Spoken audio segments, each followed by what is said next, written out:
আমরা যে মৌলিক সংস্কারের কথা বলছি এটি কিন্তু শুধুমাত্র নির্বাচন কেন্দ্রিক নয়, কিংবা সংসদে 2/3 ভোট নিয়ে একটা সংশোধনী নয়, বরং আমরা মনে করি যে এটি হচ্ছে রাষ্ট্র ও সাংবিধানিক যে ব্যবস্থা সেটার ক্ষমতার ভারসাম্য, জবাবদিহি ও বিকেন্দ্রীকরণ নিশ্চিত করবে।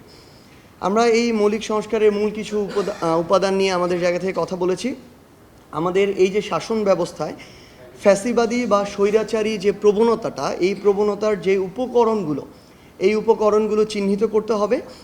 এই উপকরণগুলো চিহ্নিত করে সেই অনুযায়ী ব্যবস্থা নিতে হবে। যেমন এককেন্দ্রিক যে ক্ষমতা, দলীয় বিবেচনায় যে নিয়োগগুলো হতো, পক্ষপাতমূলক যে নির্বাচন ব্যবস্থাগুলো আমরা দেখেছি, এবং নিয়ন্ত্রিত বিচার বিভাগের যে উদাহরণ আমরা দেখেছি, এই জায়গাগুলোতে কাজ করা।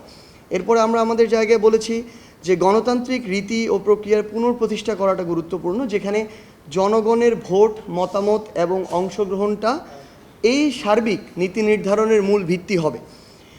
ক্ষমতার ভারসাম্য এবং বিকেন্দ্রীকরণটা নিশ্চিত করা গুরুত্বপূর্ণ, এটা আমরা আমাদের জায়গা থেকে জোর দিয়েছি, যাতে একজন ব্যক্তি, একটি দল বা একটি প্রতিষ্ঠান পুরো শাসন ব্যবস্থার উপরে একচেটিয়া নিয়ন্ত্রণ আর আরোপ না করতে পারে। স্বাধীন, নিরপেক্ষ এবং কার্যকর রাষ্ট্রীয় যে প্রতিষ্ঠান, এই প্রতিষ্ঠানগুলো যেন গঠন করা হয়। বিশেষ করে নির্বাচন কমিশন, বিচার বিভাগ, দুর্নীতি দমন যে কমিশনগুলো ছিল, এবং মহাহিসাব নিরীক্ষকের যে কমিশন, এই বিষয়গুলো যে ছিল। এবং সবচেয়ে গুরুত্বপূর্ণ হচ্ছে সাংবিধানিক সুরক্ষা ও সংশোধন প্রক্রিয়ায় জন অংশগ্রহণ যেন সংযুক্ত করা হয়, যাতে নাগরিকদের এই যে মৌলিক অধিকার গণতান্ত্রিক শাসন ব্যবস্থায় রক্ষিত হয়, এই বিষয়টি, এবং জনগণের অনুমতি ছাড়া বৃহৎ কোনো বিষয়গুলো যেন হঠাৎ করে পরিবর্তন না করা হয়, এই বিষয়গুলো আমরা তুলে ধরেছি।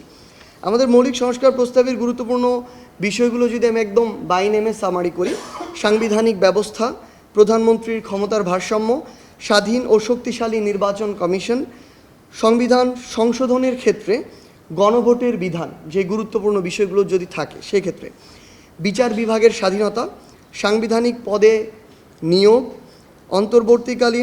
নির্বাচনকালীন অন্তর্বর্তী সরকার, দুদক সংস্কার, স্থানীয় সরকার ব্যবস্থা যেটা আছে এটার সংস্কার, এবং জনপ্রশাসন সংস্কার। এগুলো হচ্ছে টপিক যেগুলো নিয়ে আমরা আমাদের জায়গা থেকে কথা বলেছি। আমরা গুরুত্বপূর্ণ যে বিষয়গুলোর ভিতরের গুরুত্বপূর্ণ কিছু বিষয় এখানে তুলে ধরতে চাই। সাংবিধানিক যে ব্যবস্থা, এখানে আমরা আমাদের জায়গা থেকে যে বিষয়টি তুলে ধরেছি এবং জোর দেওয়ার চেষ্টা করেছি, জাতীয় সাংবিধানিক কাউন্সিল গঠন, ন্যাশনাল কনস্টিটিউশনাল কাউন্সিল, সংক্ষেপে এনসিসি। আমরা বিগত সময়গুলোতে দেখে এসেছি যে নির্বাহী বিভাগ তার জায়গায় একচ্ছত্র পুরো রাষ্ট্র পরিচালনার আধিপত্য ছিল, এবং অন্যান্য যে বিভাগগুলো সেগুলোর উপরে একচ্ছত্র আধিপত্য বিস্তার করত। সেই জায়গায় এই জাতীয় সাংবিধানিক কাউন্সিল নির্বাহী বিভাগকে জবাবদিহিতায় রাখার একটা কাজ করবে, এবং সাংবিধানিক যে পদ, এই পদগুলোতে নিয়োগদানের কাজটি করবে। আমরা এই জায়গায় দ্বিকক্ষ বিশিষ্ট আইনসভার কথা বলেছি, যেখানে আমাদের যে নিম্নকক্ষ সেটি হবে আমাদের আসন ভিত্তিক, এবং আমাদের যে উচ্চকক্ষ সেটি হবে ভোটের আনুপাতিক হারের ভিত্তিতে। আমরা উচ্চকক্ষের যে কাজ, এই কাজগুলো আমাদের জায়গা থেকে তুলে ধরেছি, যেমন সংবিধান সংশোধনে 2/3 সংখ্যাগরিষ্ঠ ভোটে এখানে পাশ হতে হবে। নিম্নকক্ষে যে উত্থাপিত বিলগুলো থাকবে সেগুলো এখানে পর্যালোচনা হবে, সুপারিশ হবে। আন্তর্জাতিক চুক্তির ক্ষেত্রে এই উচ্চকক্ষের একটি অনুমোদন লাগবে, এবং সরকারি যে সংস্থাগুলো, এই সংস্থাগুলোর কার্যক্রম এই উচ্চকক্ষ মনিটরিং করবে। এবং আমরা গুরুত্বপূর্ণ কিছু বিষয় আমাদের জায়গা থেকে আরও তুলে ধরার চেষ্টা করেছি, যে সংসদ সদস্যরা পার্লামেন্টে স্বাধীনভাবে তাদের মতামতটি প্রকাশ করতে পারবে। পাশাপাশি সরকারের যে স্থিতিশীলতা সেটিও যেন রক্ষা হয়, আবার যেন অস্থিতিশীল কোনো পরিবেশ না হয়, সেজন্য একটা সাংবিধানিক সেখানে ব্যবস্থা থাকবে। আমরা আগেও জানিয়েছি, আজকেও এটি পুনরাবৃত্তি করেছি, যে ভোটারদের বয়স যেন 16 করা হয়, এবং প্রার্থীর বয়স নির্বাচনে অংশগ্রহণের ক্ষেত্রে যেন 23 করা হয়। আরেকটি গুরুত্বপূর্ণ বিষয় আমরা তুলে ধরেছি, তথ্য প্রাপ্তির যে অধিকার, এটাকে যেন মৌলিক অধিকার হিসেবে স্বীকৃতি প্রদান করা হয়।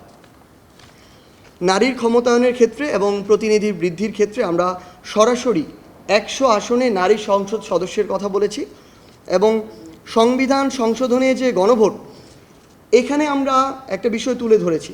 দেখুন, নর্মালি যারা সরকারে নির্বাচিত হয় দেখা যায় তারা 35-40% ভোট পায়। সেই জায়গায় গুরুত্বপূর্ণ বিষয়গুলোতে আমরা যদি শুধুমাত্র তাদের মতামতের ভিত্তিতে এটা সংশোধন হয়ে যায়, এমন হতে পারে কিছু ক্ষেত্রে এটা ওই 30, 35 বা 40% মানুষের মতামতের ভিত্তিতে। তো সেই জায়গায় এরকম গুরুত্বপূর্ণ সংশোধনীর ক্ষেত্রে আমরা গণভোটের চাওয়া এটা ব্যক্ত করেছি এখানে।